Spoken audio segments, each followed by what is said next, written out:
Ladies and gentlemen, thank you for joining me once again today, and welcome back to the Battle for Wesnoth 2019 Amateurs Cup. We are watching another set of replays tonight. I know I haven't done these for a few days, which I really meant to be burning through, but the first round has actually completed. We're into the second round, and we're watching the replays from the first round. So first up here, we have AlexanderML versus Huskyeer. The first game is on Caves of the Basilisk, which is a map that we've seen before, of course. We're going to end up seeing all these maps a couple times each, or a few times each, rather, so get used to them. So, if we change our point of view here, look at the full map, we can see that we have AlexanderML as the Loyalists with a Swordsman commander, against Huskyeer as the Northerners with an Orcish Slayer commander. So let's see how this goes through. And we're just going to set up continuous replay, and I'll pause as I need to. So Huskyeer starting off with a really Alexander starting off with a really aggressive, primarily spearman recruitment. Huskyeer getting heavy on grunts, got a couple of wolf riders. We do have a merman going down to claim the water. Lots of spearmen and a fencer running about on the northern side. Let's see how this goes. Okay, first unit spotted. He's seen a spearman. Not that spearmen are too unusual as the Loyalists in any matchup. And you can see here, Jakalor was observing this game as well. So, if we pause here, in this situation, it's afternoon, so just coming on to nightfall when the Northerners want to attack. The Northerners are pretty heavy on this side. They've got 4 units over here, a couple of grunts, an archer, and a wolf rider. They've got 1 grunt in the center, although he doesn't really want to fight there. And then over here, just kind of a token force. Got a giant spider. No one knows the tale of this brave spider. We have a troll whelp and a wolf rider over on this side, and the Orcish Slayer is back in recruitment. And you can see how the enemy is deployed, and it looks like, you know, from the northern perspective, it looks like the Loyalists are also going heavier on this left flank.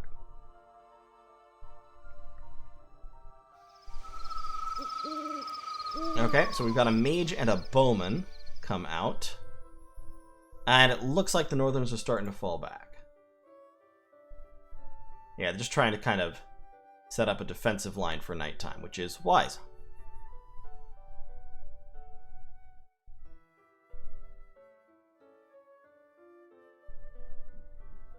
Looks like there won't be much combat. Oh, well, I tell a lie. It looks like there is going to be some combat. And there you go. So they killed off a spearman and they managed to claim the village. So the Northerners have taken an early village lead by 1, so 9-7, total difference of about 4 gold per turn, and they're pushing pretty hard on this side. There aren't really enough troops around here to stop this necessarily, although they may hold them off until daybreak.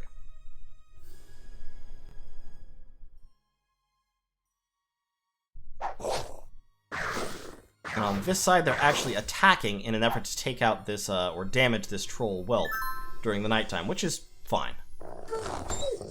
Perfectly valid action, although in this case it did lead to the loss of their mage. A little bit risky to send that mage out uncovered.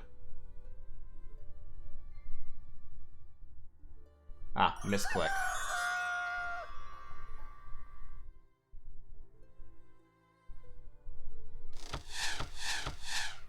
As you can see from the chatter, Alexander and Huskyeer are both new players, which is great. I love the idea that I'm introducing new or newer players to multiplayer in this game, because it's really a lot of fun.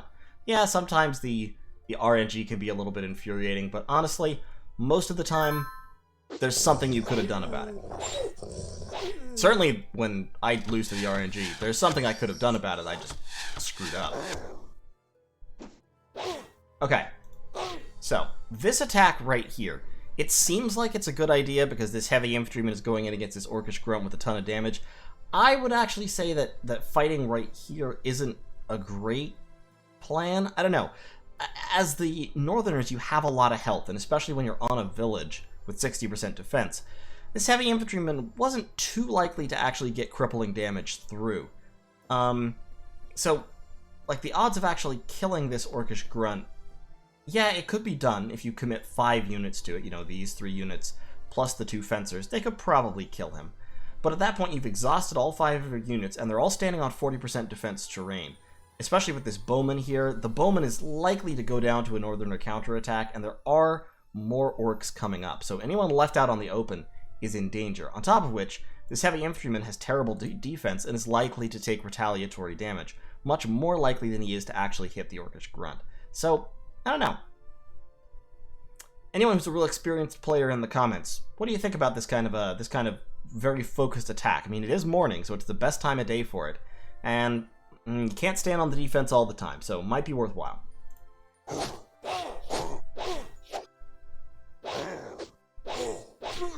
But as you can see, that orc is doing a lot of retaliation, and he has taken the focused efforts of 5 units to kill. Now we got our first orcish assassin out. Personally, I like to send out orcish assassins very early. At this point, the Northerners have a commanding village lead. They've got 12 out of the 16. On this flank, the Loyalists have pretty much abandoned the fight. They've just got a couple of spearmen holding this side against 4 units. On this side, the fighting hangs in the balance. The Northerners actually have greater concentration of force, but like I said, I think they're likely to start losing units pretty quickly here. Like this spearman, for example, is in danger. Not going to die this turn. But the assassin certainly can run up here and negate the high defense of the fencers with poison with no retaliatory damage coming in.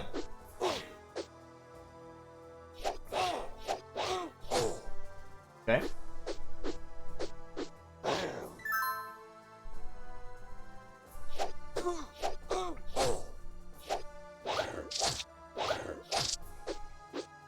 Alright, Northerners are doing fine in terms of trading units here. But, I think their days are numbered just by virtue of how much money they've spent. And the Northerners are actually pushing up past them into defensive positions inside notional Northerner territory. This fight is going quite well for that Merman fighter, though. And over here they're attacking a guy on a village, which is never a great time, especially from 40% terrain.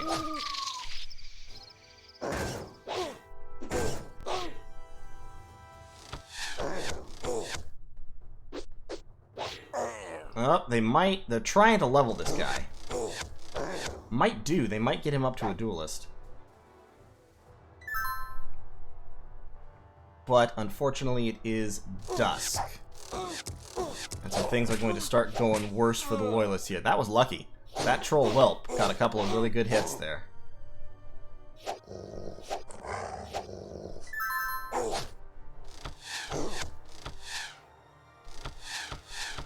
No attacks over on this side, though.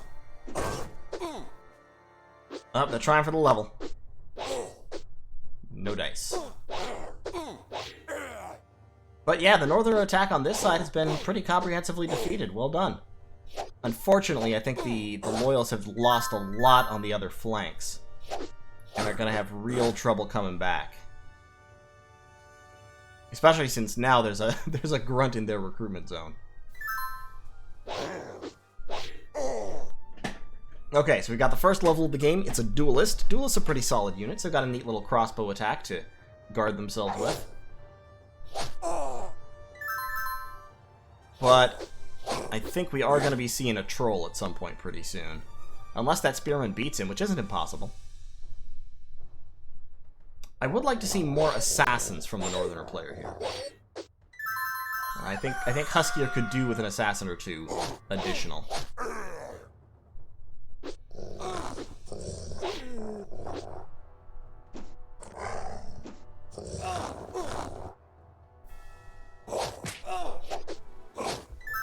Yeah, that troll whelp might not make it, even with the regen. He's formed up a solid little defense there on the mountain. Oh, he only needs to fight twice more. Okay, if he survives this coming turn, he'll live. And level. And a leveled troll would be a huge problem.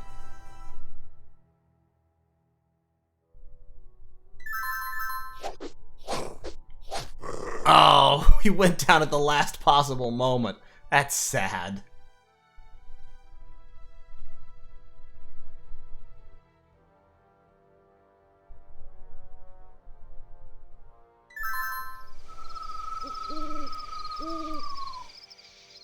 Okay, the Northerners are forming up over here to resist... I'm sorry, the Loyalists are forming up to resist the Northerner assault. But it looks like the Northerners are about to go in. Ooh, 3 misses with the poison. Yikes. Bad luck. See, that's why Spearmen are really good units, because they get the first strike even against hard hitters like this, like Orc Grunts. So it's nighttime. Villages are equalized. The Northerners are attacking on bad terrain, but with the time of day in their favor. They've lost their only assassin. They have quite a number of archers and several grunts. Oh, but they're deploying the assassin. Okay, so I will say this. I've noticed this a lot in Wesnoth. It feels like if the first throwing knife misses, you're very likely to miss all 3. Now, the odds of missing all 3 marksman throwing knife attacks, or just throwing knife attacks in general, against a heavy infantryman on 30% defense, very low, actually, because it's it's 70%, 70%, 70% attacks. I've seen that happen a lot. Anyway, just something to notice. And if we look at stats here, we can see that Huskyeer, the Northerner player, is has been kind of unlucky so far. He's taken about 150 more damage than expected, and he's inflicted about 40 less, or 30 less. Not all that unlucky, just slightly unlucky. But these fencers are being a real problem for the Northerners. He's gotten a bowman finally. But the fencers are definitely doing their work, and he's about to try to level his heavy infantry, I think. Oh, nope, he's going to try to level a spearman.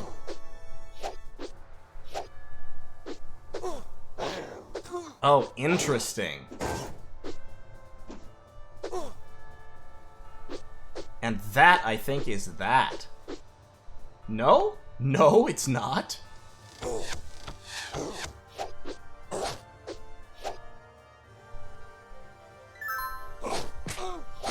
It's real close, though. Yeah, I don't think they can't save. Oh, well, I was about to say they can't save him, and then they saved him. At least temporarily. But yeah, the heavy use of duelists and skirmishers on good terrain for that 70% defense has definitely been doing well for the Loyalists. The Loyalists have played very, very tightly with the defensive terrain, and it's really been paying off for them. Terrain is a huge factor in Wesnoth, always.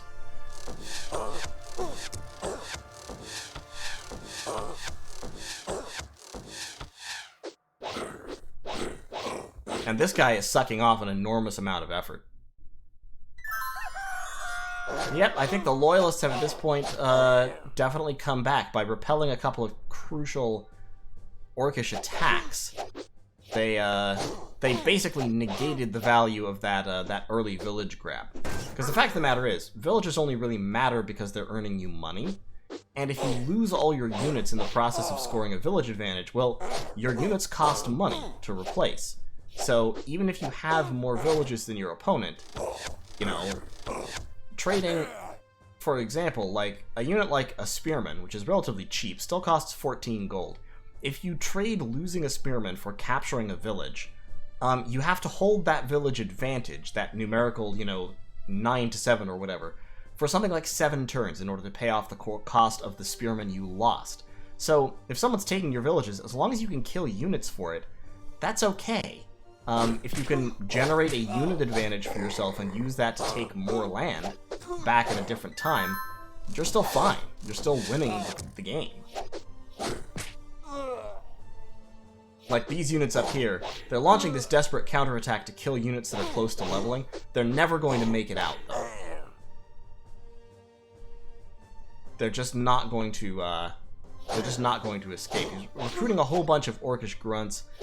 This game kind of demonstrates why it is that I don't think, while Orcish grunts are useful, I don't think they're quite as good as a lot of people kind of say. Yes, they're very efficient at damage dealing in the right circumstances. They have a lot of hit points.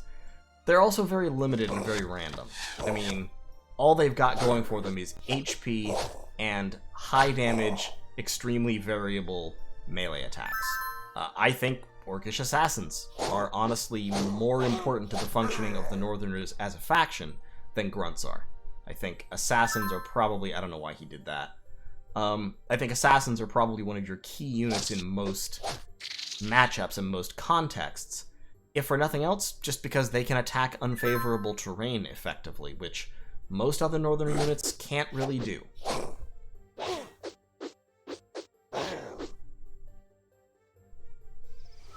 So yeah, the Northerners are forming up for their final defense, and the Loyalists are closing in for the kill. They can't, I think, guard Huskyeer from all sides. They're trying... Oh, wait, they got the duelist. Good job. They're stealing villages as they go.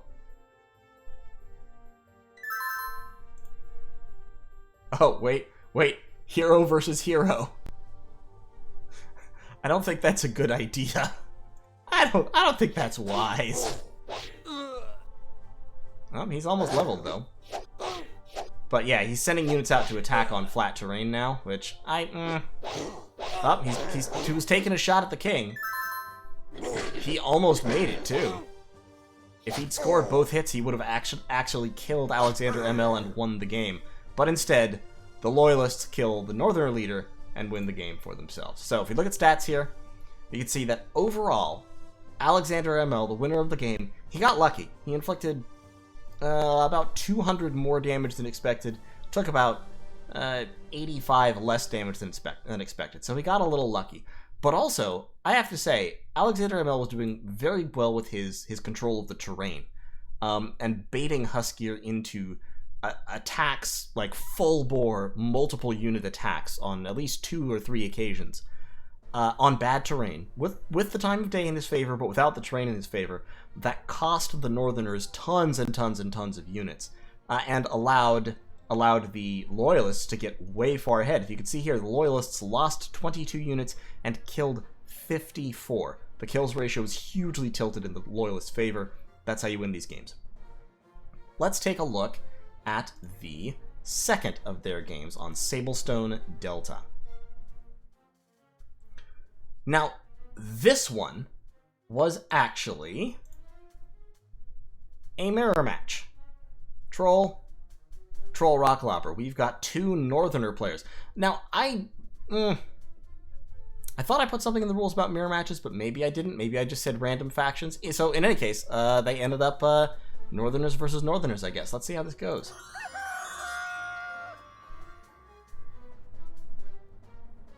So, we've got a couple of Wolf Riders, then a Naga Fighter, an Assassin. Hold up. So,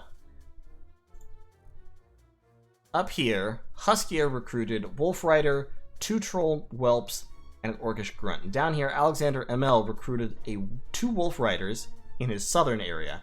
Then he moved up to another keep and recruited an Archer, an Assassin, and a Naga. That seems pretty good to me, honestly. I feel like that's a better starting recruitment. These Troll Whelps are pretty much the only thing Troll Whelps have going for them is being tough and regenerating. I think an Archer and an Assassin are definitely higher value in terms of utility, at least. Okay, now we've got an Assassin coming out. Good. I was afraid maybe there wouldn't be an Assassin recruit.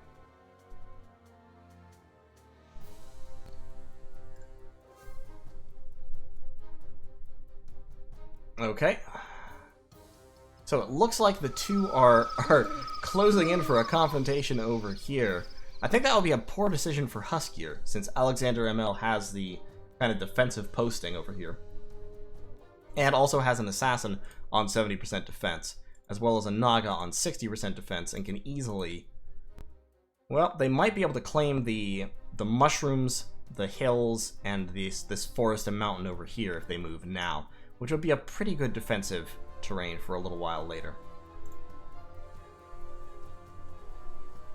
Spreading out, taking villages, and moving over in that direction. Sablestone Delta is an interesting map, because it's got all of these little forts scattered around. Okay, good poison attack. Oh, the dread Assassin off.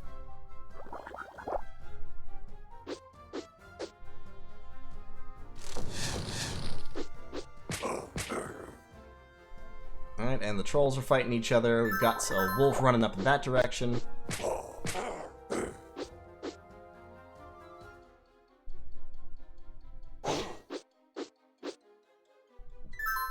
Got some deadly close quarters tunnel fighting up there. It's not really resulting in a whole lot of damage for either part.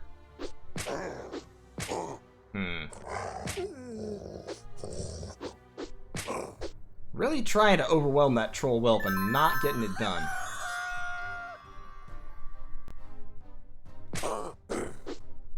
That troll whelp is definitely paying his dues. Just by not dying while surrounded.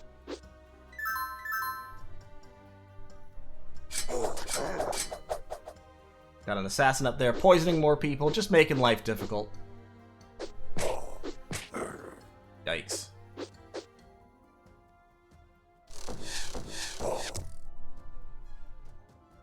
So Alexander's definitely on the defensive here, but that's not necessarily a bad thing. He's holding a very strong position that's difficult to attack. And, Huskyeer's units don't really seem to be pushing him too seriously.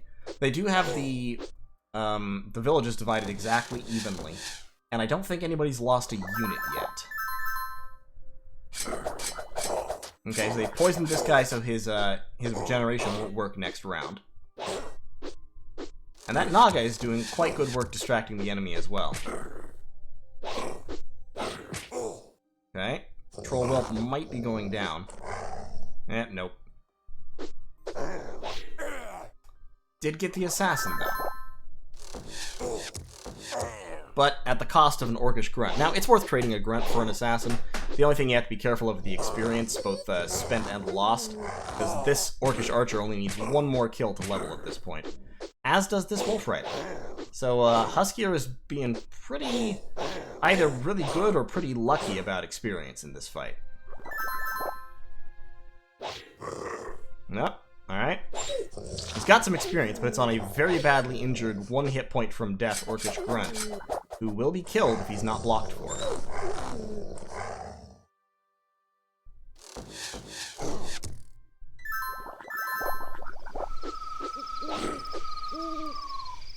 Well, let me amend my statement. Who should be killed since he's not being blocked. Yep, there he goes. Okay, good. And now we have an Orcish crossbow on the field. Interesting. An Orcish crossbow and a Goblin Pillager. Okay, so hold up here. Huskyeer has sort of changed the balance of power a little bit in that round. If we look at statistics there, for Huskyeer, he was lucky that round. He inflicted less damage than expected, but actually no, this round he inflicted more damage than expected and took less retaliation. Overall, he's also been lucky in the sense that he's been taking less damage. But right now, the interesting thing is that Huskyeer has two level 2 units on the field. He's got a Goblin Pillager and an Orcish Crossbowman. The Orcish Crossbowman is a little bit isolated and can probably be put down in melee in this coming round if AlexanderML commits to that. Over here, Alexander has a Naga that has some experience, and he has an Orcish Assassin, but he doesn't have any leveled units. He's honestly, I would say, in pretty bad straits right at the moment. Let's see what happens.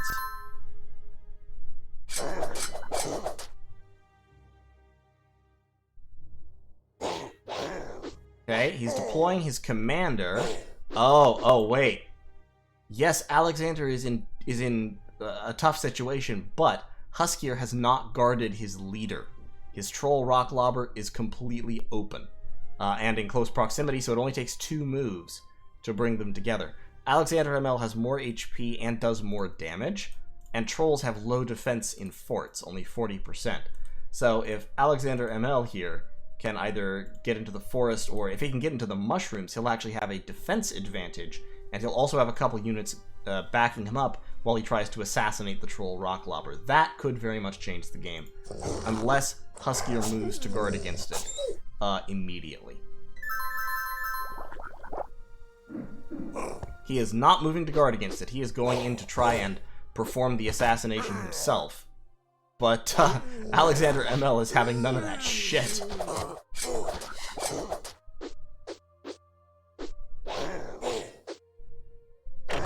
And all these units in place are preventing anyone from really interfering with the epic troll duel. Yeah, this might be what turns the game around.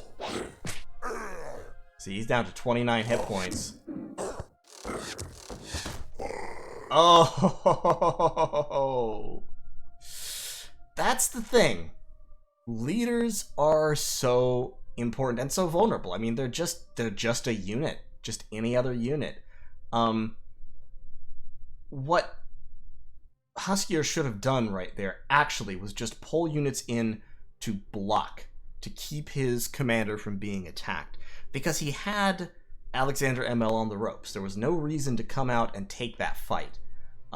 These units that were, as I said, kind of scattered all around here, were preventing all of his units, all the blue units, of which he had an advantage with, from getting in and interfering. So he should have just stayed there, blocked, kept up a barricade while his units could fight their way through to come to the aid of his commander, and while he was recruiting 1 unit per turn to help with the defense. If necessary, he could even have retreated back this way and gotten out of that situation entirely. But regardless, good game, a good clever win by AlexanderML, and so AlexanderML has actually taken this match 2-0. Very solid, and he is progressing in the tournament.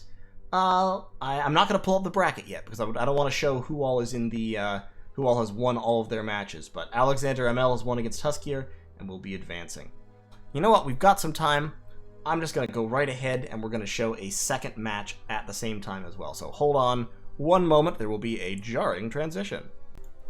Alright folks, for our second match of the evening, we have Sergey versus TheEnclave. In our first game, we have Sergey as the Northerners versus the Enclave as the Loyalists. So if we look at the full map, Sergey with an Orcish crossbowman over here, and the Enclave 33 with a longbowman up here. So the battle of the archer commanders. As you can see, the Orcish crossbowman does less damage, has more hits but lower damage on his melee attack as well, and has less HP. Interesting. I actually thought that the orc units had more HP. Bowman, 33 hit points, 4263. He does have the fire attack, which is, you know, an additional, a little bit of a bonus. Huh? Nope, I guess not. Costs 14.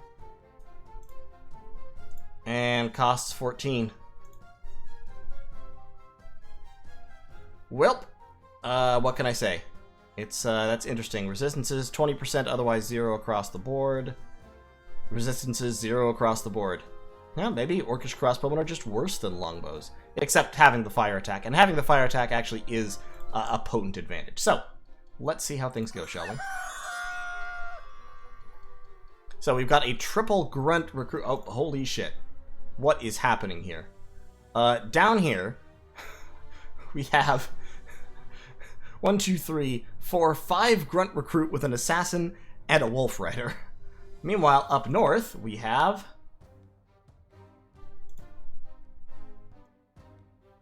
up north we've got 2 fencers, a mage, a bowman, 1 spearman, and a cavalryman. Interesting. So, definitely looks like the full-on orc grunt rush by Sergey. Let's see what he can do. He does have the assassin. He has 1 wolf rider for scouting. So yeah, I mean, I guess this'll work. I mean, orcish grunts, for all that like I said, I think some people value them too highly. They are efficient at dealing damage, and they can be deployed against pretty much any faction. All right, so now he knows that this. Let's actually put point of view to each team. So now they both know who their opponents are. They know that we've got the Northerners versus the Loyalists. And it is coming on nighttime, so the Northerners are, I think, about to launch an attack. Got another bowman out. The Loyalists are moving into defensive positions. But that guy is a little bit of a weak link, if he can be gotten to. Certainly, this isolated spearman is likely to be in trouble. Yep, he's in trouble. So, spearman down. These 3 units have not a lot of reinforcements within 1 move, but the Loyalists are being cautious about counterattacking because they don't want to lose another unit on that same village. So the Northerners have effectively advanced without losing anything. At least not so far. They are launching a somewhat gutsy attack up here, but yeah, they got the poison off, so this fencer is in serious trouble.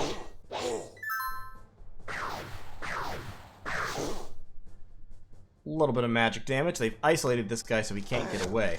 And now the longbowman is entering combat. Okay, so they've gotten one grunt and swapped in another healed fencer. So that was excellent defense right there. You got the guy, he has really high defense, he's unlikely to die. Could still die, but relatively unlucky. He's down there, he doesn't quite die during the enemy attack. He moves away, you swap in a fresh guy, counterattack, kill one of the units that killed him. Still, the Northerners came off the better because they have a village advantage and they killed a more expensive unit than they lost. But, you know, it's what you have to... It's how you hold off that kind of attack. And it's just hordes of orcish grunts everywhere. So many of them. Which is how the Northerners... It's an efficient way for the Northerners to play in a lot of cases. It lets them trade, you know, 1-for-1 or worse without really feeling bad about it. He does have a horseman out, though, so this guy might be in a world of hurt. You can sometimes level horsemen very efficiently just by running in and lancing injured units during the daytime. Which is probably what he's planning to do. So it's turn 8. Let's take a quick look at the stats. Overall, the Northerners here, so I believe the Northerners are, if I remember my, yeah, Sergey. Sergey has been unlucky so far. No, he's been quite lucky so far, actually. He's inflicted a lot of damage, and he's taken 10% less damage than expected. But there hasn't been a whole lot of damage being traded so far, so let's see how things go. Okay, he's lost the center. Huh. I would have thought he was going to try to level his horseman off that guy, but I guess not. I guess he's coming over here to help against this guy. That's a riskier attack, though. Yeah, he didn't manage to get a charge off this turn.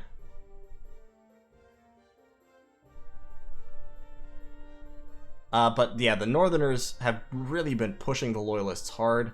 The Loyalists have lost a lot of villages. And it is the afternoon, so they can't... Okay, wait, hold up. Okay, that is not how you use horsemen. What he was doing there, I think, was fishing for the lucky kill, because with the charge against this grunt, if he hit twice, he could just kill him outright with one unit, which is really efficient and nice when it happens. But the charge attack means that you take double damage as well as inflicting double damage. So what you want with a charge unit like this is you want to rush the charge unit in to hit somebody, ideally on bad terrain who's already injured, maybe injured but not enough for anybody else to finish them off, and just kill him in one hit so you can force a gap. You do not charge in a charge unit against somebody on good defensive terrain with full health, because that means even if you actually do hit twice and kill, the enemy is going to get a chance to deal multiplied retaliatory damage to you. So Sinan right here has lost 11 hit points and inflicted 0 damage, and in the case of a Northerner counterattack, he's in real trouble. Or could be in trouble. Also, he's sending his leader down here to fight, which is always a little bit of a scary experience. Particularly in the afternoon. But, I mean, it is a pretty hardcore attack. Like, he's got a lot of units down here. But that horseman, I would be worried about. And his nearly leveled spearman is also standing in the open, where enemy units could potentially get at him. See, like, the spearman is poisoned now. And may well die before leveling. Okay, so the horseman got a good kill there. But this grunt on this village is absorbing a lot of effort and not taking damage quickly. Oh, that was painful. Aragorn managed to steal a level away from the enemy. And now he's going to level himself off a couple of lucky hits on an archer. And not even super lucky. I mean, if you're swinging twice at 60%, 1 out of 3 times you're going to score both hits. So, the situation down here has sort of turned around. The Loyalists still have greater concentration of force, But this Orcish warrior is not going to be displaced easily from this village. And in fact, he does enough damage right now to be a significant threat to the Enclave's leader. At this point, I would run the Enclave away unless I was confident I could kill this guy in one round, which I would not be. Most of these are melee units. They're going to take retaliatory damage from Aragorn trying to kill him, and he does not have the range damage to pry this guy off a village in one round. And there are Orcish grunts within reinforcement range, plus this Orcish assassin, which is going to keep doing damage as well. So this attack has failed. Yep, and the horseman is getting wrecked out in the open without support. Northerners are starting to push. And I don't think the Loyalists have enough to hold them off at this point. I just don't think they can stop it. Yikes, that was unlucky. Aha, Goblin Spearman, the mascot. Yep, okay, they're falling back. But, yep, the Orcish warrior is making a play for the leadership. And it's working. Definitely working. The Enclave is now completely out of any fighting that may occur later on.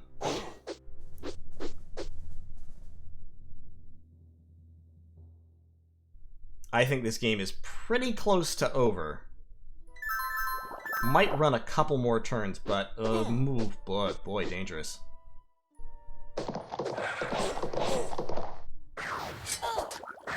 Yeah, I think this is the Enclave just sacrificing himself. He does have a couple of recruits, so yeah, he can throw up guards for another turn or so, but he's not going to be able to stop the huge wave of Orcish units that are coming for him. Just within one turn of combat, we've got 1, 2, 3, 4, 5, 6, 7, 8, 9, 10, 11, no, only, yeah, that's combat, 12 units that can just go in right now. 18 total units on the Northerner side. That's the great strength of the Northerners. They can just keep crapping out units forever.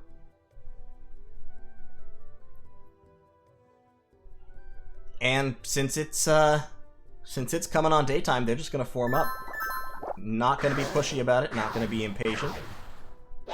Just going to set themselves up for it and get ready to go in at the proper time of day. Now, they are sacrificing this grunt by doing that, which, a little bit unfortunate, but certainly this attack up here is not stoppable.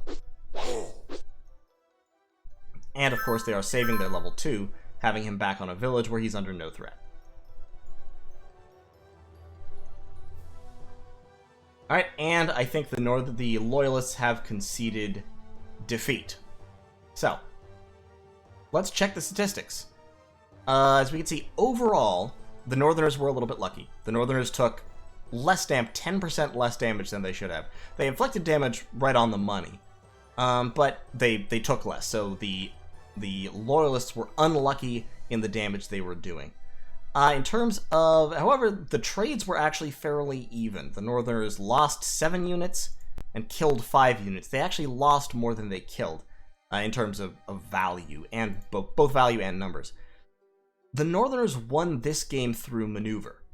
They managed to pressure their opponent and capture an advantage in ground held, and leverage that resource advantage into overwhelming numbers, and sort of press the Loyalists back until it just became clear that fighting was no use.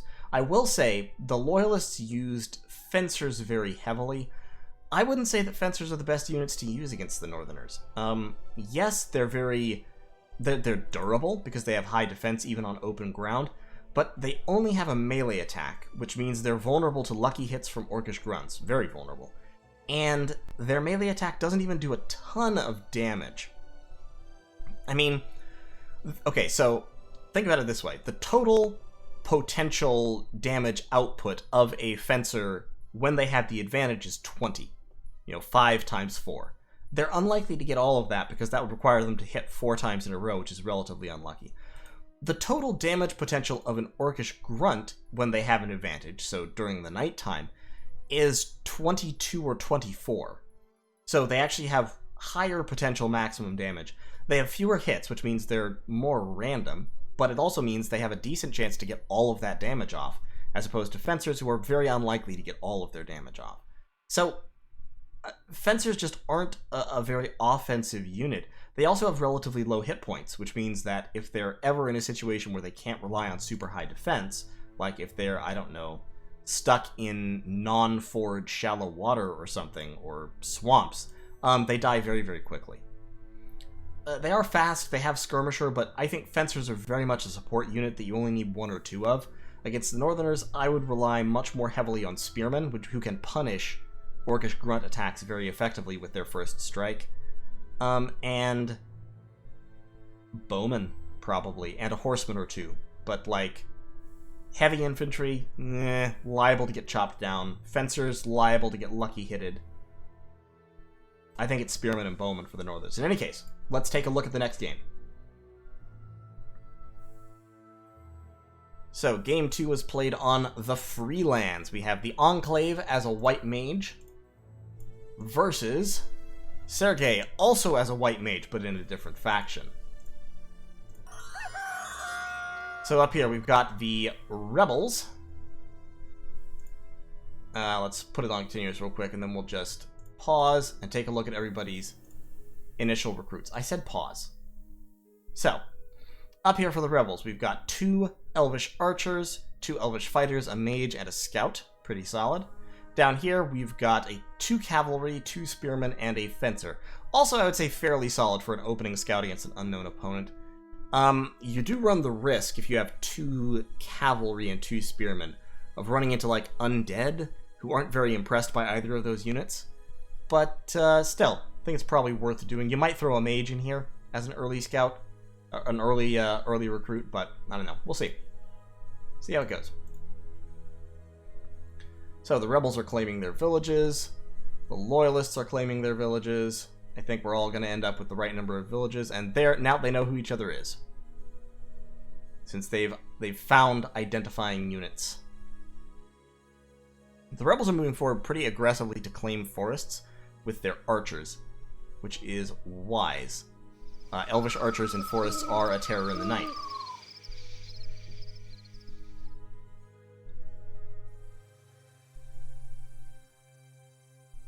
Now, note, mushrooms do not count as forests, so elves don't get huge defense in mushrooms. Only actual trees.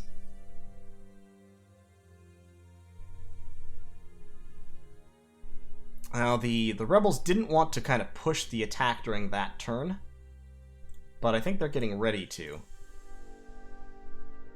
Although, it is second watch, so the loyalists are going to start coming for them, I would say on this side, probably pretty hard next turn.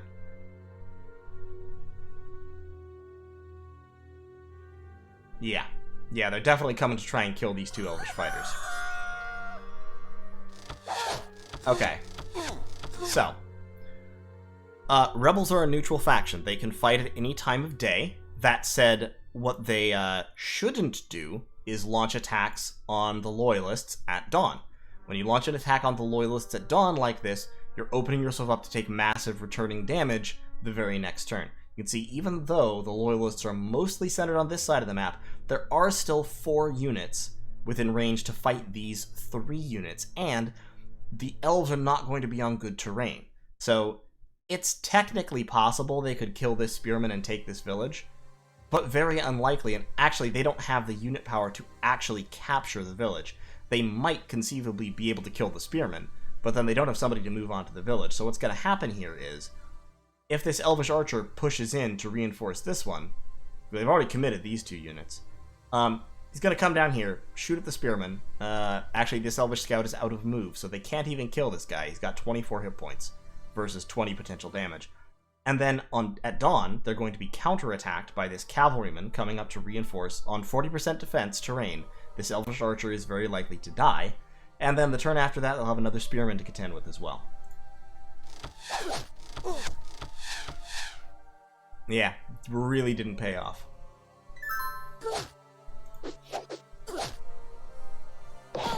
And dead.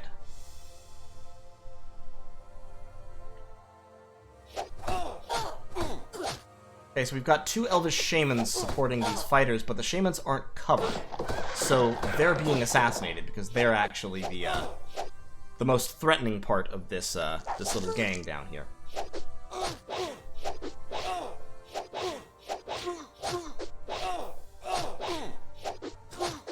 And as you can see, that first strike from Spearmen is dangerous. Now, what's also dangerous is this. The Enclave is down here and uncovered. This cavalry and this Spearman can both get to the Enclave right now.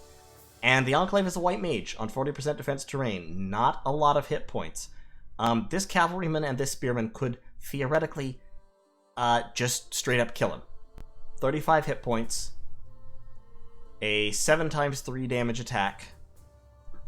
And a 9 times 3 damage attack. So 27 potential damage there, 21 potential damage there. More than enough to take the Enclave out with a mild amount of luck. Not a ton of luck, just a little bit.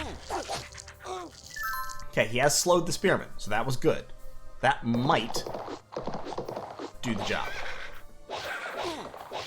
This Elvish Scout and a Mage are launching a, once again, what I would say is a fairly rash attack early in the daytime. And instead of going for the Lord Snipe, the Cavalryman is running back to claim villages. Probably because it's afternoon. However, they've done enough damage here that they're compelling the Elves to fall back as well. And, once again, the Sergey here has just taken a village advantage and is holding it. Not being too overly aggressive, but doing what he has to do to keep the enemy moving backwards. Oh, that was lucky.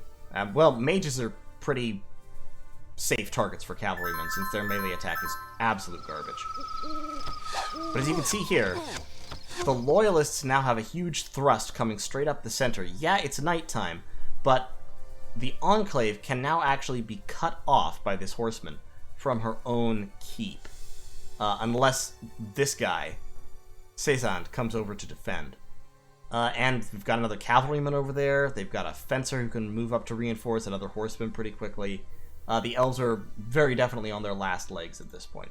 If we look at stats right now, we can see that the elves have actually been lucky this game. They've inflicted a little bit more damage than expected. They've taken less damage than expected. However, they've lost 4 units and killed nothing. So, definite target prioritization issues. Yep, they got that Spearman. Good, but all their units are now coming down onto the attack. Why? Why would you do that?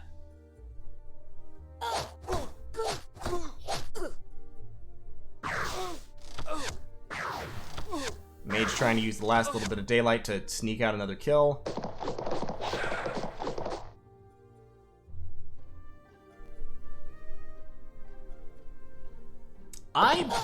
I'm not sure why he's not going over to stop the Enclave from moving.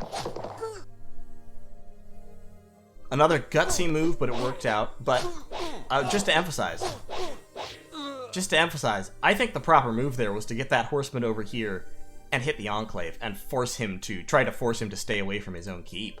Because, you know, with a horseman right here, he can't move through these spaces, so we'd have to go 1, 2, 3, 4, 5. He can still get there, but I think with the units that were available, he could have, if not either blocked the Enclave off or at least done a bunch of damage to him. And then,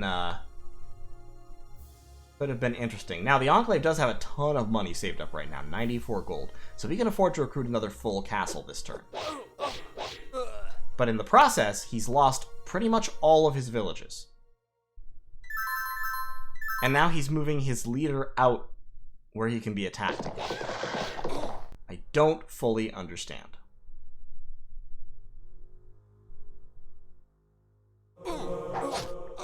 Yeah, now he's just straight up leading assaults with a white mage.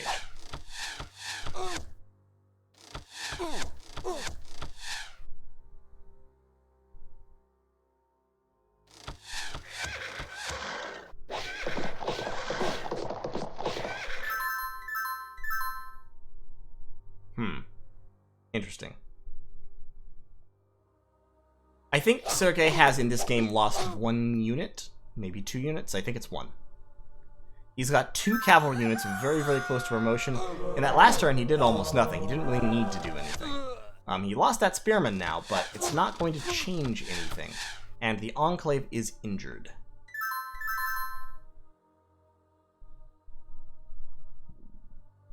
Sergey's playing with a huge gold advantage, a huge income advantage, leading to a huge unit advantage. And the elves are, I would say, not attacking or not fighting in the way that they need to in order to compensate for this.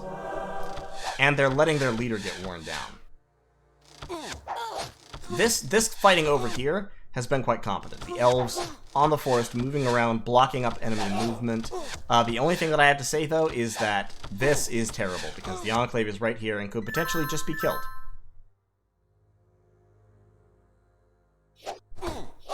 Yep. Yep. That is the thing.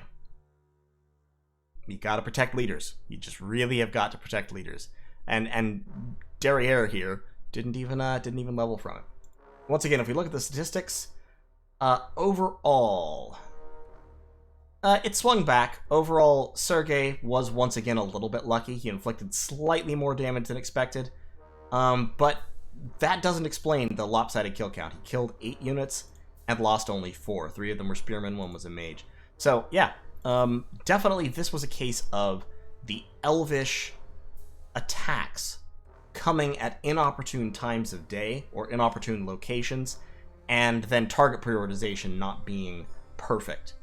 Because a lot of times units got injured, Sergey was able to retreat them, bring in fresh units, and the elvish attack was either not focused enough or didn't have enough power available to actually punch through, kill the injured units, force the others to retreat, and claim territory. But in any case, congratulations to Sergey. He's also advancing. He's made his bones, winning 2-0. And we will see him in the next round. Thank you all so much for watching, and look forward to joining me in the next video.